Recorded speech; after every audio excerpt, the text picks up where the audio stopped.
The Vietnam War was an absolute disgrace. The Vietnamese fought the French to secure independence in the Indochina War.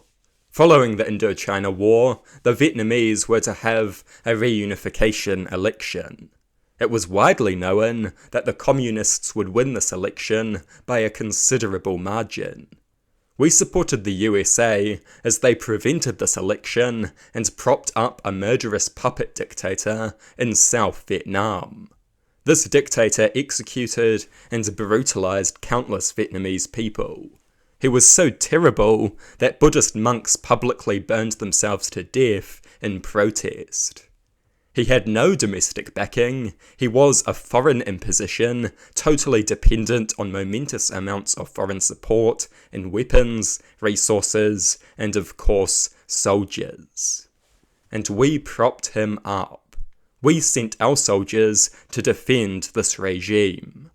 Keith Holyoake pretended it was to defend democracy, when we were on the side that prevented an election and propped up a dictator. What a disgusting lie.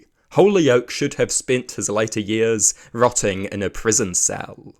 Huge numbers of Vietnamese people were slaughtered and brutalized in what was an entirely futile and anti-democratic war.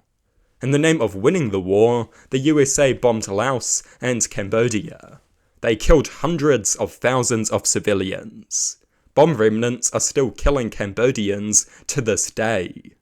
They destabilized Cambodia, causing the rise of the Khmer Rouge and Pol Pot, setting in motion the very domino theory that they claimed to fear. And we stood by them and supported them as they engaged in such revolting conduct. And for what? They lost the war, they destabilized the region, they achieved nothing. Communist governments took over Cambodia, Laos, and Vietnam. But huge numbers of people were butchered and brutalized for a lost cause. And what's more, this lost cause was not even just. They were propping up a dictatorship. We violated Vietnam's sovereignty and self-determination in a brutal and inexcusable fashion. We should issue a formal apology for our involvement in this revolting piece of foreign policy. The despicable Vietnam War is a hideous stain on the moral character of our nation. We need to wash it out. An apology and compensation is necessary. And this revolting piece of history is the fault of the New Zealand National Party. They sent our troops, Labour withdrew them. Their revolting legacy should never be forgotten. It is incredible that the Vietnamese hold no ill will towards the US and its allies. If someone did that to New Zealand, I would be plotting revenge 70 years later. I don't think most people would forgive that quickly. But now New Zealanders, Americans, and Australians can travel there without worrying for a moment. Now that is forgiveness.